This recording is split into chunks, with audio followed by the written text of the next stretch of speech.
Presented by DNS Entertainment.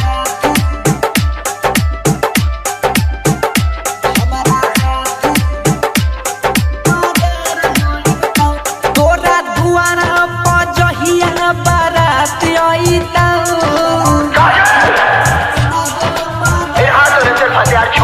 कहै छियौ जैतिन दुआरा पर बारात आईता गई हमारा हाथे से हमारा हाथे दू तीन गो मर्डर होईता इहे हाथ से दू तीन गो के मर्डर होईता।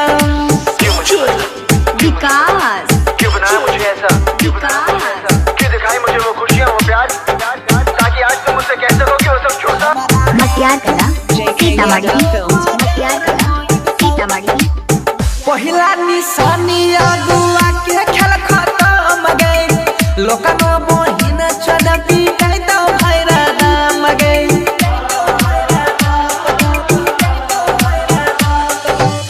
पहिला निशानी अगुआ के खेल खत्म गई लोकनो बहिन चदपी कह तो भैरा नाम गई। करती है मन जदी डर होई तो करती है मन जदी डर होई तो गई है हाथे से हमारा हाथे दू तीन गो मर्डर होई तो हमारा हाथ से दू तीन गो के मर्डर होई तो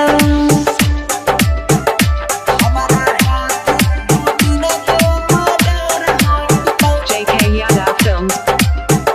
हमारा हाथ